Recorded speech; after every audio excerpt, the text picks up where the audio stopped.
Bonjour à tous. Et tout d'abord, avant de commencer, moi aussi, je veux remercier le CELAT pour son accueil. C'est vraiment un honneur pour moi d'être ici et de pouvoir vous présenter certaines de mes recherches. Et donc, je vous remercie vraiment pour cette opportunité de partager avec vous cette réflexion sur les musées. La réflexion que je vais vous présenter est en fait une réflexion que j'ai menée conjointement avec une collègue chercheure en littérature, Véronique Bragard. Et comme aucune de nous deux n'est réellement une spécialiste dans l'étude des musées, je dois dire que je redoute un peu d'avoir à présenter cette réflexion à un public en partie composé de spécialistes de l'étude du patrimoine.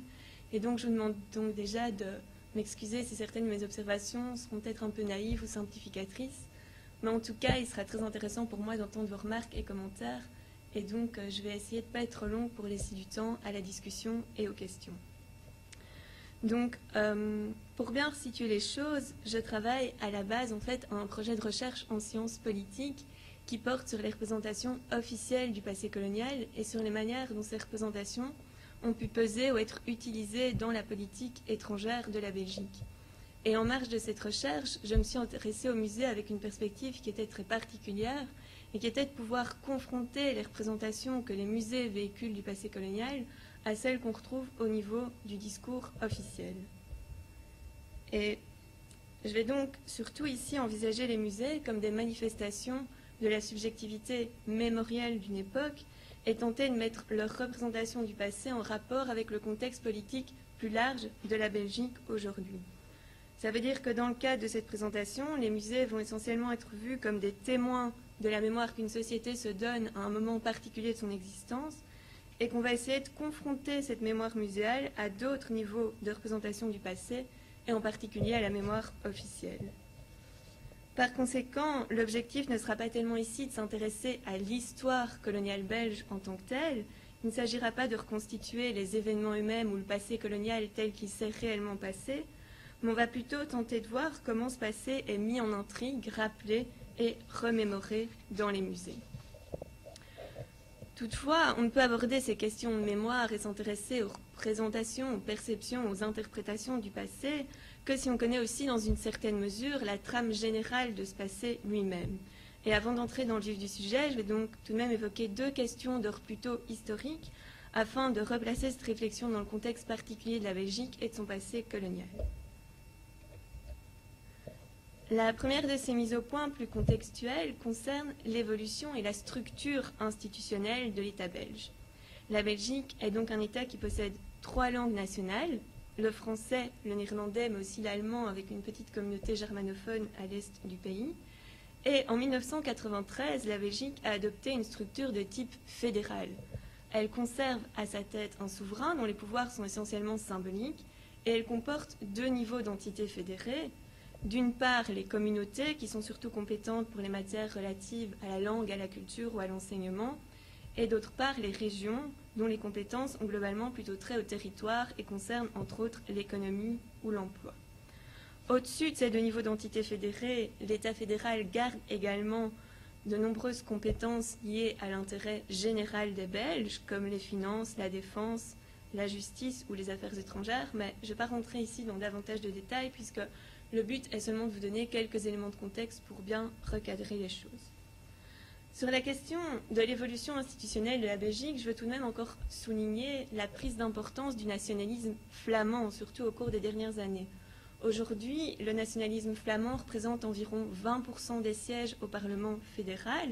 et ce alors que le nationalisme francophone ou wallon est pratiquement inexistant. Et ces 20% reprennent les parties où le nationalisme est le plus marqué, mais en Flandre, on assiste vraiment à un phénomène de surenchère qui fait que finalement presque tous les partis revendiquent une plus grande autonomie flamande. Donc ça, c'est pour le contexte général de la Belgique. Maintenant, ma deuxième remarque d'ordre contextuel ou historique porte sur le passé colonial de la Belgique en tant que tel. La Belgique a en fait eu une colonie, le Congo, et son passé colonial se divise en 2 grandes périodes. La première période est celle qui s'étend de 1885 à 1908.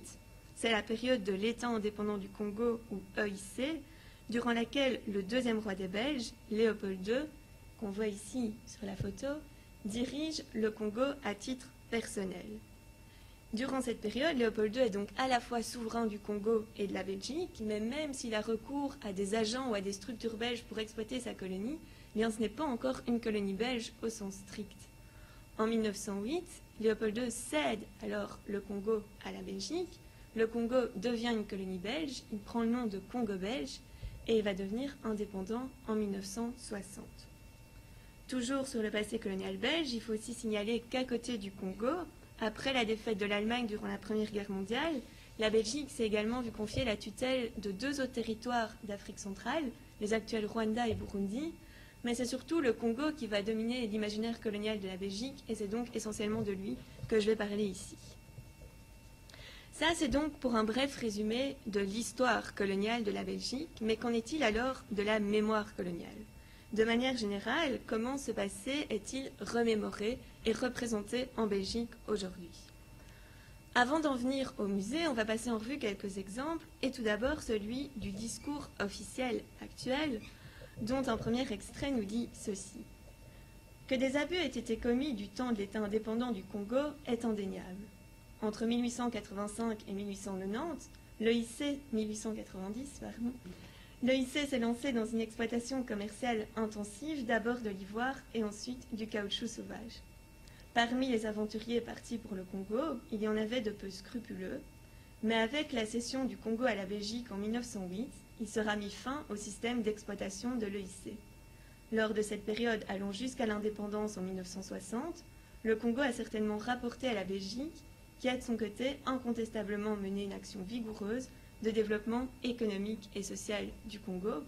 Et c'est donc ici Karl de Gucht qui nous parle, Karl de Gucht qui était le ministre des Affaires étrangères de la Belgique jusque tout récemment, en juillet 2009. Dans un deuxième extrait, Armand de Decker, qui était à l'époque ministre de la Coopération et du Développement, nous dit quant à lui ceci. Nous ne devons pas avoir honte, bien au contraire, de l'action coloniale que nous avons menée pendant 52 années et qui offrit au peuple congolais à l'indépendance un pays doté d'une extraordinaire infrastructure, d'un réseau scolaire et d'un réseau de santé publique, d'une densité et d'une qualité inégalées dans l'Afrique noire de l'époque. Au niveau officiel, le récit actuel du passé colonial se décline donc sur un mode plutôt ambigu. On reconnaît certains cas d'abus, mais cette reconnaissance est assez nuancée, puisque les abus sont strictement limités dans le temps à la période de l'EIC. Ils sont présentés comme des dérapages isolés qui sont exclusivement attribués à des individus particuliers, et de cette manière, l'intégrité des institutions officielles et de l'État belge se trouve préservée. On reconnaît que des crimes ont été commis, mais les seuls et uniques coupables ont depuis longtemps disparu.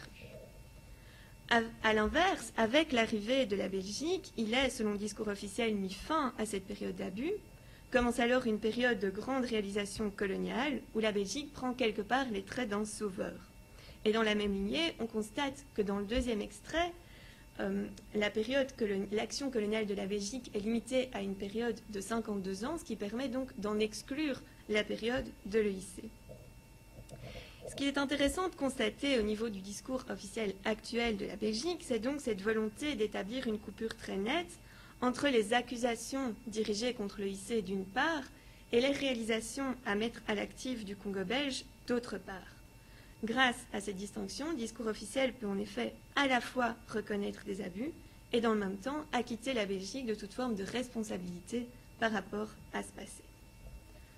Au niveau des manuels scolaires, on va également retrouver une certaine ambiguïté puisqu'on observe aujourd'hui la coexistence d'ouvrages qui continuent à héroïser Léopold II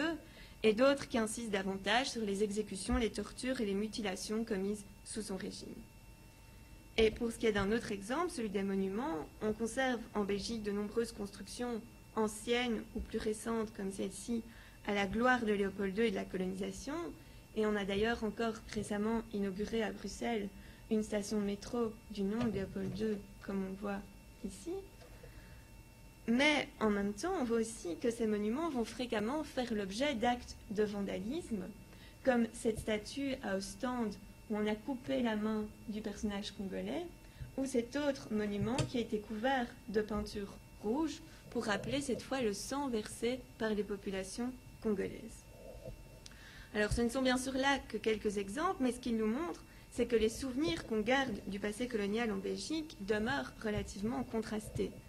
D'un côté, l'imagerie coloniale, qui est en grande partie un héritage de la propagande de l'époque, reste très présente, et pour beaucoup de gens, surtout parmi les générations plus âgées, le passé colonial évoque toujours d'abord des images mythiques qui renvoient aux réalisations des Belges au Congo ou à un Léopold II héroïque et visionnaire.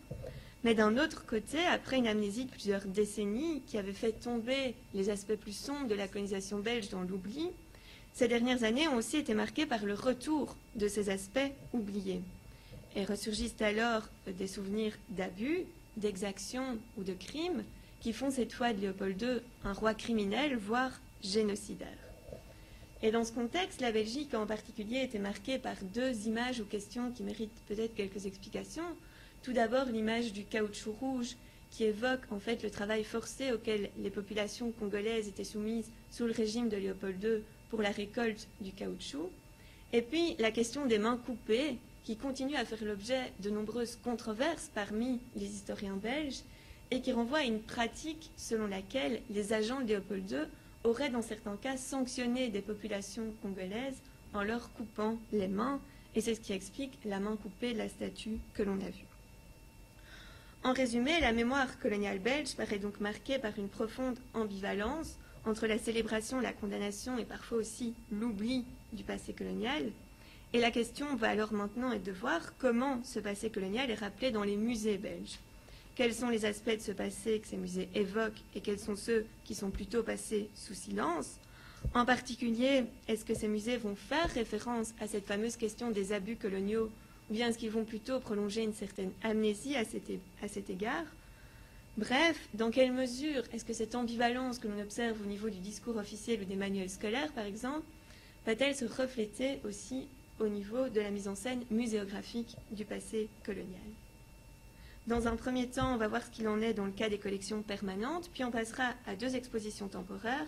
et dans un troisième temps, j'essaierai alors d'expliquer cette ambivalence en la mettant en rapport avec la double guerre de mémoire qui se joue dans l'appréhension du passé colonial en Belgique. Premièrement, donc, qu'en est-il des expositions permanentes?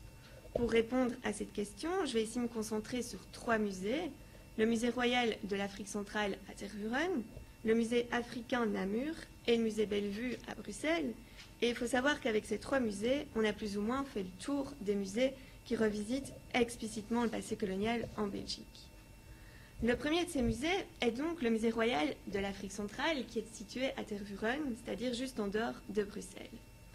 Ce musée est par excellence le musée colonial de la Belgique puisqu'il a au départ été conçu par Léopold II comme une vitrine de son action coloniale au Congo.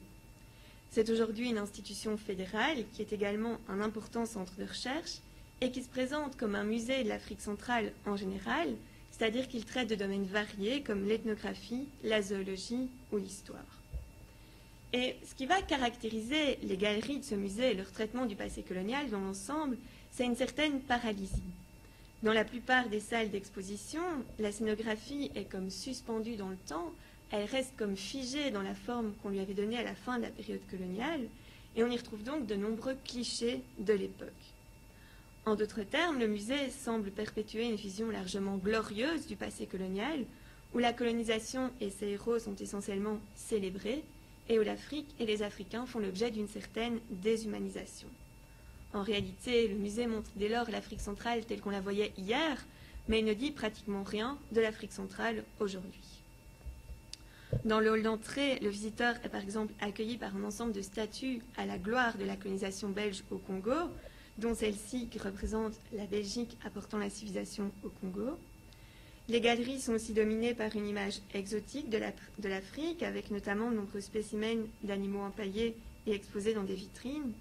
Et puis, comme je le disais, une vision essentiellement célébratrice et autoglorifiante de la colonisation et de ses héros, avec dans la partie historique cette galerie dédiée à la mémoire des pionniers de la colonisation belge. On évoque en fait depuis de nombreuses années la nécessité de rénover la présentation et la configuration de ce musée, mais ces projets de rénovation en sont pour le moment restés au stade de la réflexion, et ils se sont seulement traduits par quelques adaptations transitoires dans les salles. En 2002, on a par exemple ajouté des panneaux de contextualisation qui sont destinés à replacer l'agencement actuel du musée comme un contexte, comme reflet du contexte et de l'état d'esprit de l'époque coloniale. Et puis en 2005, suite à une exposition temporaire, on a aussi ajouté au musée une section annexe spécifiquement consacrée au passé colonial et qui pose un regard plus nuancé sur cette période. Mais ces changements demeurent assez peu visibles et dans l'ensemble, ces projets de rénovation continuent à se heurter à de nombreuses difficultés, comme le caractère hétérogène des questions du musée ou le fait que l'édifice lui-même porte les traces de la propagande coloniale, mais aussi plus largement le contexte politique actuel de la Belgique sur lequel je reviendrai. Actuellement, on évoque des travaux de rénovation qui devraient prendre fin en 2013, mais ces travaux restent aujourd'hui toujours à l'état de projet. Un deuxième musée est le musée africain de Namur, qui est un musée beaucoup plus local, puisque c'est un musée amateur qui est géré bénévolement par d'anciens coloniaux. Depuis 1985, il est installé dans cette ancienne caserne militaire et bénéficie donc quand même de certains soutiens de l'État, notamment par le prêt de ces bâtiments. Les collections de ce musée proviennent pour l'essentiel de dons de particuliers, et elles vont donner de l'Afrique une image qu'on peut qualifier d'encore plus anachronique et figée que dans le cas du musée précédent. Le musée de Namur se présente en effet comme un hommage aux pionniers de la grande épopée africaine, et ce sont surtout l'exotisme, le paternalisme et l'idée de mission ou d'œuvre civilisatrice qui vont dominer son récit du passé colonial. En quelque sorte, ce musée peut être vu comme une forme de lieu de mémoire pour les anciens coloniaux, un lieu où ils vont préserver leurs souvenirs à la fois mentaux et matériels, et par lequel ils vont aussi tenter de résister au processus d'oubli, voire de condamnation du passé colonial auquel ils assistent.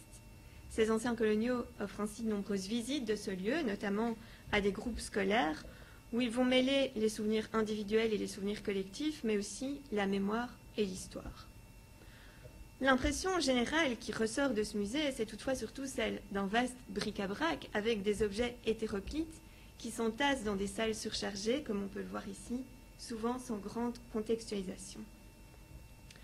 On en arrive alors au troisième musée, le musée Bellevue à Bruxelles, qui est aussi un musée d'un tout autre genre quant à son traitement de la colonisation.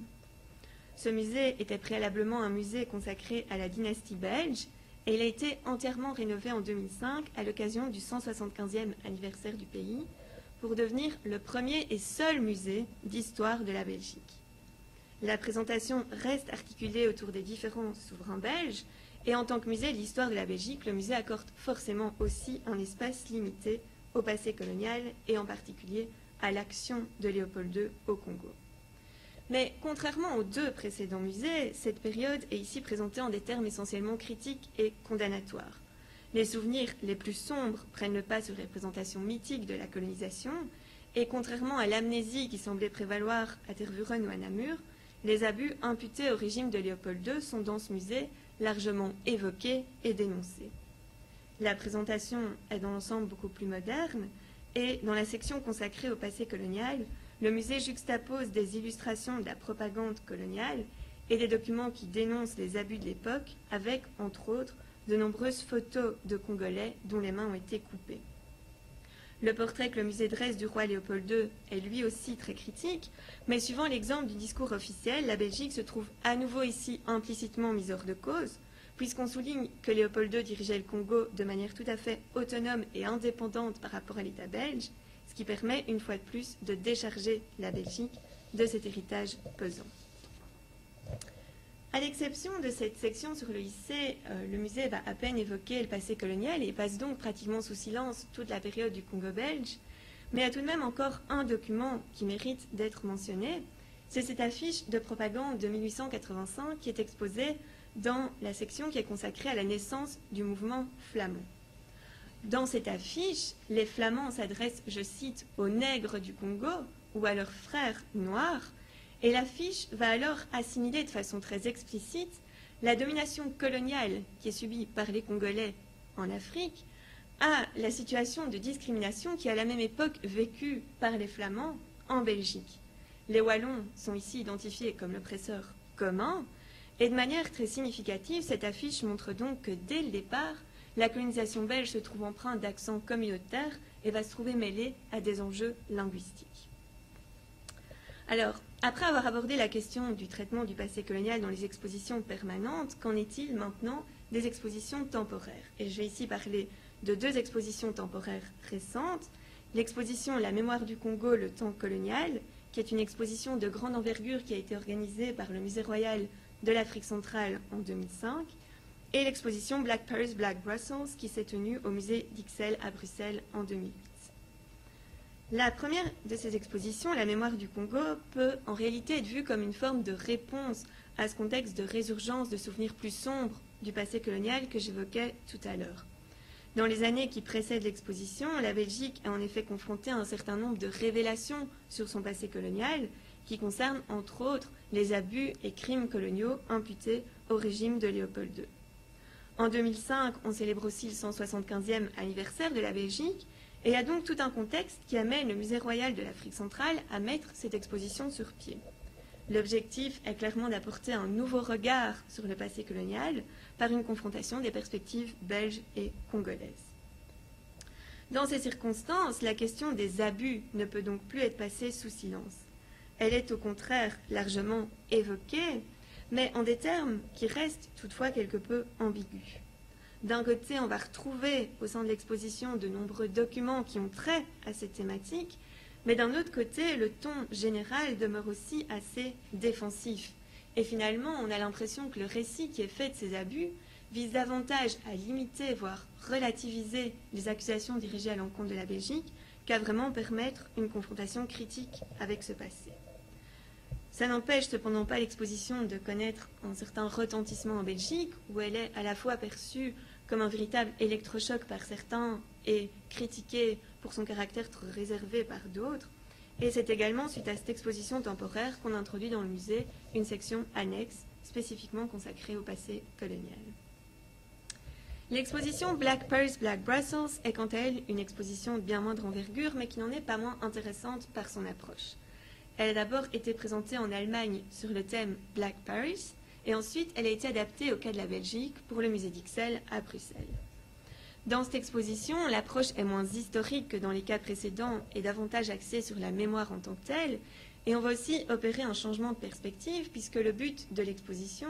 est de mettre en évidence le là-bas ici, c'est-à-dire non plus les apports de l'Europe à l'Afrique, mais bien les apports de la diaspora africaine à l'Europe. L'exposition offre alors une rétrospective de l'héritage culturel africain en Europe, ce qui lui permet également d'aborder des questions plus actuelles d'immigration ou de racisme. En résumé, cette exposition constitue une forme d'expression alternative de la mémoire coloniale qui passe notamment par la présentation d'œuvres d'artistes contemporains africains ou européens, et on en voit ici quelques exemples, comme ce portrait du roi Baudouin à gauche, qui était en fait le souverain belge au moment de l'indépendance du Congo, l'hommage aux anciens créateurs au milieu qui interroge les pratiques par lesquelles les musées européens ont parfois dérobé l'Afrique de ses objets d'art au moment de la colonisation, ou encore cette photo d'un Africain vêtu en habit traditionnel européen qui met en cause les présupposés raciaux qu'avaient les colonisateurs vis-à-vis des populations africaines. Black Paris, Black Brussels clôture ainsi ce bref tour d'horizon des représentations du passé colonial dans les musées belges. Et au final, ce que ces différents exemples particuliers nous montrent, c'est donc que les musées reflètent eux aussi dans leur ensemble une certaine ambivalence à l'égard du passé colonial. Et ils restent en effet tiraillés entre des représentations divergentes de ce passé, et en ce sens, ils apparaissent quelque part comme des champs de bataille où s'opposent diverses mémoires coloniales concurrentes. Dans la troisième partie, il s'agit alors de tenter de déterminer quels sont précisément les enjeux de ces guerres de mémoire qui se jouent dans les musées belges. Et pour répondre à cette question, on peut identifier deux conflits de mémoire à l'œuvre dans l'appréhension du passé colonial en Belgique. Tout d'abord, une guerre de mémoire coloniale, entre mythes passés et mythes présents, entre anciens bourreaux et anciennes victimes, et c'est le débat colonial dans sa forme classique, tel qu'il se manifeste dans la plupart des anciennes métropoles. Mais en Belgique, ce débat colonial vient, comme on va le voir, se greffer sur une guerre de mémoire préexistante, un débat communautaire qui concerne cette fois entre autres l'unité du pays, l'érosion de ses grands symboles nationaux et le démantèlement progressif de la Belgique entre ces deux principales communautés. Pour ce qui est du débat colonial dans sa forme classique, tout d'abord, on peut globalement le caractériser comme un conflit entre deux lectures contrastées du passé colonial. D'une part, une attitude de célébration de ce passé qui voit dans la colonisation un épisode mythique et glorieux du passé national et donc quelque part aussi une source de fierté et de prestige, et d'autre part, une attitude de condamnation qui met davantage l'accent sur les abus, l'exploitation et les crimes coloniaux et voit plutôt dans la colonisation un passé embarrassant, voire une source de culpabilité. Et suivant que l'on se trouve plutôt du côté de la célébration ou de la condamnation, on voit bien que les implications qui en découlent pour le présent, et notamment en termes de relations postcoloniales, ne seront pas les mêmes, car ces deux lectures vont placer l'ancienne métropole dans deux postures radicalement différentes à l'égard de ces anciennes colonies, alors que, d'une part, dans la vision célébratrice, l'ancienne métropole apparaît plutôt dans la position du sauveur ou du protecteur, une vision plus accusatrice va au contraire la faire passer dans le rôle d'ancien bourreau ou d'ancien agresseur, ce qui implique alors l'idée d'une dette ou d'une responsabilité vis-à-vis d'une ancienne colonie, et peut aussi ouvrir la voie à des demandes de réparation. Le récit qu'une ancienne métropole choisit de faire de son passé colonial apparaît donc ici comme une question très importante sur le plan politique, puisque le contenu de ce récit va également modifier la nature de la relation présente de l'ancienne métropole à l'ancienne colonie. Et c'est notamment cette imbrication du passé dans le présent qui peut expliquer l'ambiguïté du discours officiel actuel en Belgique, où, comme on l'a vu, on reconnaît des abus sous le régime de l'EIC, mais on prend aussi bien soin de distinguer cette période de celle du Congo belge pour éviter à la Belgique de justement devoir assumer le rôle d'ancien bourreau. Et d'une certaine manière, les musées vont alors eux aussi se trouver mêlés à ces questions politiques de reconnaissance ou de qualification du passé,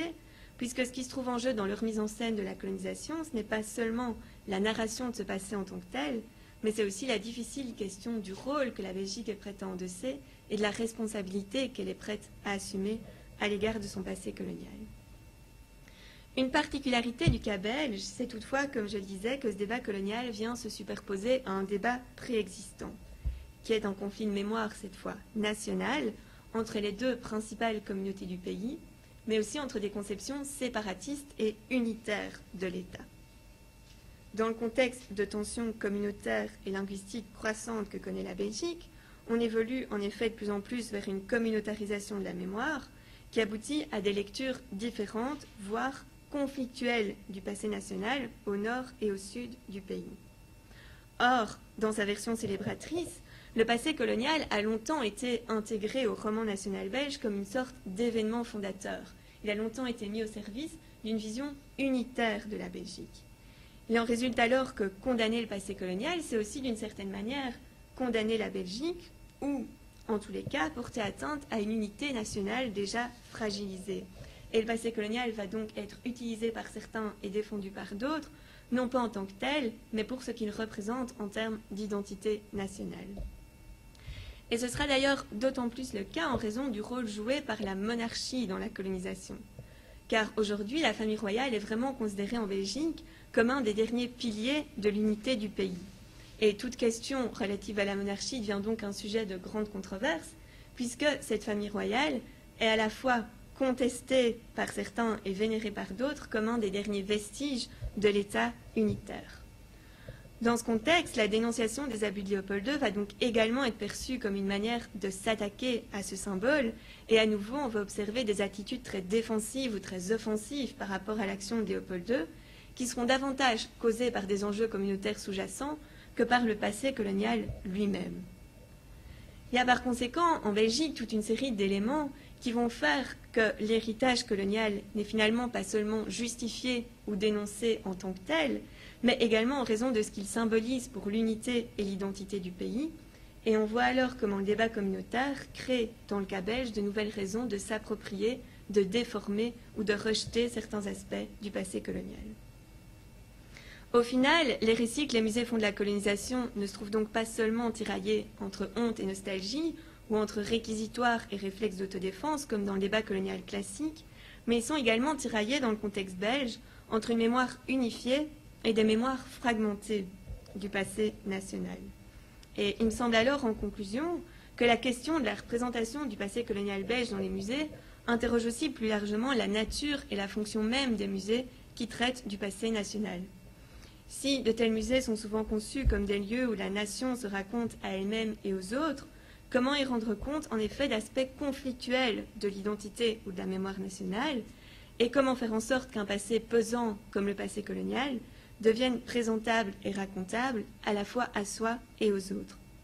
Comme on l'a vu, faire des musées les gardiens d'une version uniforme et lisse du passé peut, dans un tel contexte, mener à des silences, à des ambiguïtés ou à des blocages, et peut-être alors qu'une forme de réponse aux difficultés mises en évidence dans le cas belge pourrait être de davantage considérer les musées comme des zones de contact, c'est-à-dire comme des lieux de rencontre ou de confrontation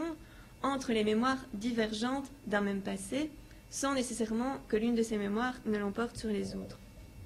Il reste cependant à voir si une pareille conception serait compatible avec l'objet même de ces musées, et plus encore si ça répondrait aux attentes du public, qui est lui aussi sans doute davantage à la recherche d'un récit stable et univoque, même lorsqu'un tel récit est impossible. Je vous remercie.